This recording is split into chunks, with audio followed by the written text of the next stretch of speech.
পবিত্র কোরআনের সূচনা হয় যে সূরাটি দিয়ে, সেটি হচ্ছে সূরা আল ফাতিহা। মাত্র ৭ আয়াতের এই সূরাটি কোরআনের সারসংক্ষেপ, মূল বার্তা এবং ইসলামের মৌলিক শিক্ষা বহন করে। তাই একে উম্মুল কোরআন বা কোরআনের মা বলা হয়।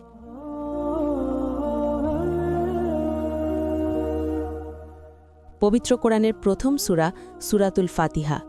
এ সূরার মাধ্যমেই আল্লাহ তাআলা তার সর্বশেষ ঐশিক গ্রন্থ কোরআনের দরজা খুলে দিয়েছেন।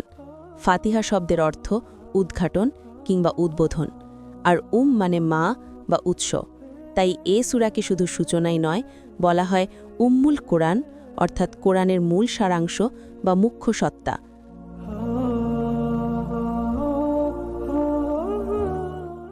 আল্লাহ তাআলার তাওহীদ, বান্দার প্রার্থনা, নসিহত ও বিধিনিষেধের সারাংশ সূরা ফাতিহায় স্থান পেয়েছে। মহানবী হজরত মুহাম্মদ সাল্লাল্লাহু আলাইহি ওয়াসাল্লাম ইরশাদ করেছেন, সূরা ফাতিহা হচ্ছে উম্মুল কোরআন, ফাতিহাতুল কিতাব ও সাবউ মাসানি। তাফসির ইবনে জরির।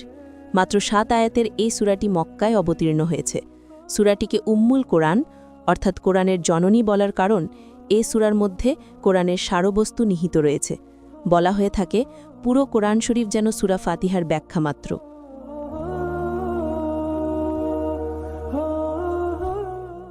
সহিহ মুসলিমের ৮০৬ নম্বর হাদিসে বর্ণিত, এটি এমন এক নূরের উৎস যা আগে কোনো নবীকেই দেয়া হয়নি। মুসলিম ৮০৬।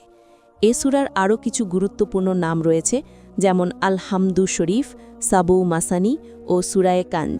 সাবউ মাসানি বলা হয় কারণ এটি ৭টি আয়াতের সমন্বয়ে গঠিত এবং অনেক বিশুদ্ধ বর্ণনা মতে ২ বার নাজিল হয়েছে বলে, একবার মক্কায় আরেকবার মদিনায়।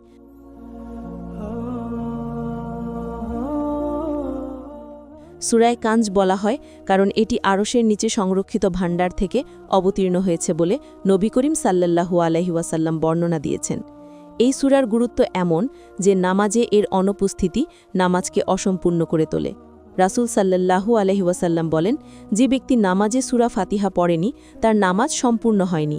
মিসকাত ৮২৩।